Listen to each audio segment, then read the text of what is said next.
ہمارے چینل پاک ٹائم کو لائک کریں، سبسکرائب کریں اور ساتھ ہی بیل آئیکن کو پریس کریں، آپ کو اپڈیٹس ملتی رہیں گی۔ بسم اللہ الرحمن الرحیم۔ السلام علیکم ناظرین۔ بھارتی نوجوان کرکٹر نے خودکشی کر لی۔ جی ہاں ناظرین، بھارت کے نوجوان کرکٹر کرن تیواری نے مبینہ طور پر خودکشی کر لی ہے۔ انہوں نے مبینہ طور پر IPL کانٹریکٹ نہ ملنے کی وجہ سے موت کو گلے لگایا۔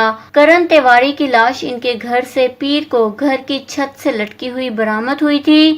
27 سالہ کرن تیواری رنجی ٹرافی سمیت اہم مقابلوں میں بھی حصہ لے چکے تھے۔ بدھ کے روز ممبئی کرکٹ ایسوسی ایشن نے اپنے بیان میں خدشہ ظاہر کیا ہے کہ نوجوان کرکٹر نے خودکشی کی ہے۔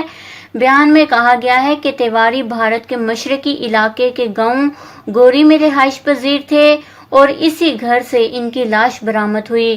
پولیس نے کورار پولیس اسٹیشن میں کھلاڑی کی حادثاتی موت کا مقدمہ درج کر کے واقعے کی تحقیقات کا آغاز کر دیا ہے۔ کرن تیواری کے ایک دوست کے مطابق کلب کرکٹر IPL کی 8 ماہ سے کسی بھی ٹیم کا حصہ نہ بن پانے پر دل برداشتہ تھے۔ اسے جونیئر ڈیل سٹین بھی کہا جاتا تھا کیونکہ اس کا بولنگ ایکشن مایا ناز کرکٹر ڈیل سٹین سے مماثلت رکھتا تھا۔ اس خبر کو لے کر اپنے قیمتی رائے کا اظہار نیچے کمنٹس میں ضرور کریے گا۔ ہمارے چینل کو سبسکرائب کریں، آپ کو لیٹسٹ اپڈیٹس ملتی رہیں گی۔